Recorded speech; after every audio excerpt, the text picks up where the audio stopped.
आरो बे मुलुगा जाबाय सृष्टिनि मुलुग आरो बे मुलुगा जाबाय गियाननि मुलुग बे मुलुगा जाबाय गावखौ डेम'क्रेटिकेलि आरो नैबे लिरनायनि गेजेरजों फोरमायनायनि मुलुग अब्लासो बर' हारिखौ बयबो मिथिगोन गोजोन्थों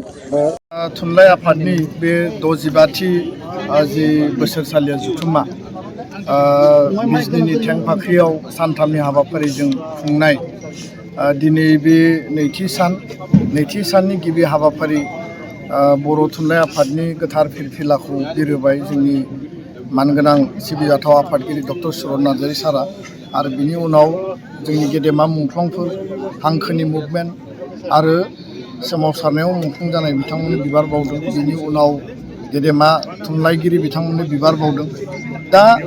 बे जुथुम्माया थारैनो मोनसे जारिमिनारि जुथुम्मा आरो 65थि बोसोर बर' थुनलाइ आफादा आफाद हिसाबै 1952 16 नभेम्बरनि उनाव 16 नभेम्बरनि उनाव बे 65 बोसोर आगान सुरनाया मोनसे गोलाव मोनसे आगान आरो बे ग्ल'रियास जि मोनसे जार्नि दिनै जोङो नुयो जे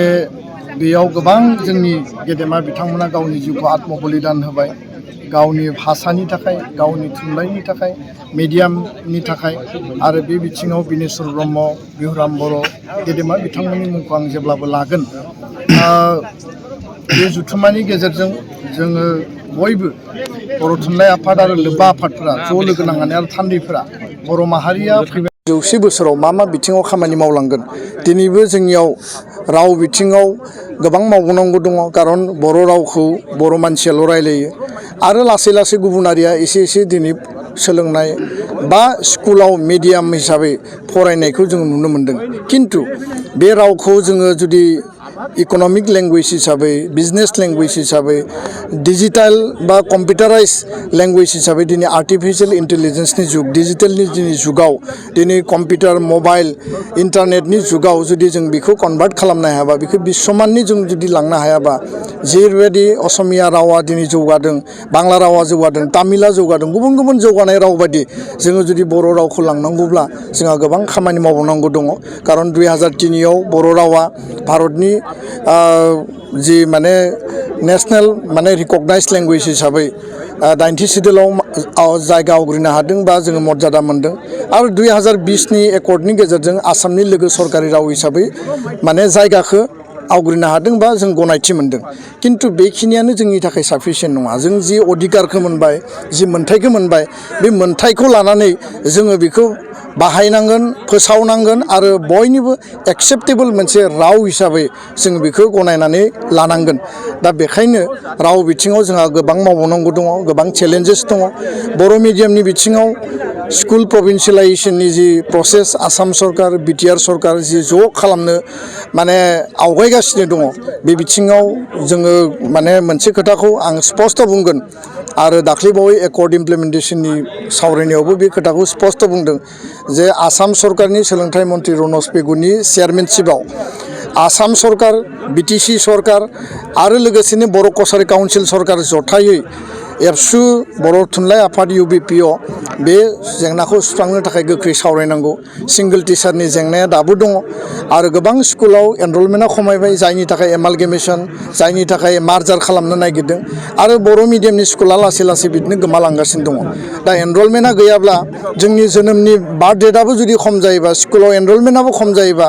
इंराजि मिडियामजों जोङो जुदि फेर फाथिनो गोनां जायोबा गुन गोनां सोलोंथाइखौ बर' मिडियामाव नांगोन आरो गुन गोनां सोलोंथाइ नांगौबा टिचार नांगोन टिचार गैयाबा गार्जेना स्टुडेन्टखौ हरनो बायो जे क्लास जायाबा जों मानो हरनो बे बिथिंफोरा जोंनि थाखाय जथेस्थ' चेलेन्जेस आरो चेलेन्जिं दा बेखायनो जोङो स्पेसियेल टेट 2023आव बिटिसि सरकारखौ आसाम सरकारखौ खावलायनानै जों खुंहोदोंमोन जथेस्थ' एपइन्टमेन्ट जाबाय आरो जाबावनो गोनां दङ गोख्रैनो बिटिआर बिटिसि सरकारा बेखौ मावनांगौ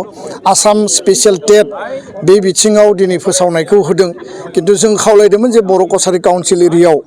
आउटसाइड 6 सिडुल बेयाव टिचारनि संख्या खम आरो बेयाव एपइन्टमेन्ट जानायनि उनाव आरो बेखौ गारनानै फैयो जायनि थाखाय जोङो साफिसियेन्ट टिचार मोनाखै बेखौ लानानै जों सावरायबाय थादों दा स्पेसियेल टेटआ जागोन दा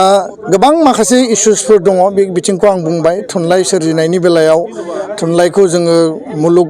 मुलुगनां पर्यायनि थुनलाइ जों माबायदि सृष्टि खालामनो हायो साहित्य एकाडेमि बान्था होयो थुनलाइ आफादाबो बान्था होयो आरो जोंनि लिरनायनि जे मानदान्दा जोंनि थुनलाइगिरिफ्रा यां राइटार सिनियर राइटार भेटेरान राइटारफ्रा जथेस्थ' खस्थ' खालामदों परिश्रम खालामदों किन्तु जोङो आरोबाव जोङो बेबायदि स्टेन्डार्डनि थुनलाइ सोरजिनांगोन जाय इंराजि थुनलाइ वेस्टार्न थुनलाइ बा गुबुन गुबुन थुनलाइफोरा जिखौ दिनै बुकार नभेल मोननो हादों नभेल माने लिटारेचार प्राइज मोननो हादों गुबुन गुबुन लेभेलाव जोङो गावखौनो जोङो जुदि लांनांगौब्ला दुलाराय बर' माहारिनि साननाय हनाय जोंनि माने मावनाय दांनायाबो बे लेभेलनि लासैनो जोङो लांनायनि थाखाय दिनै सम सफैबाय आरो बे मुलुगा जाबाय सृष्टिनि मुलुग आरो बे मुलुगा जाबाय गियाननि मुलुग बे मुलुगा जाबाय गावखौ डेम'क्रेटिकेलि आरो नैबे लिरनायनि गेजेरजों फोरमायनायनि मुलुग अब्लासो बर' हारिखौ बयबो मिथिगोन गोजोन्थों।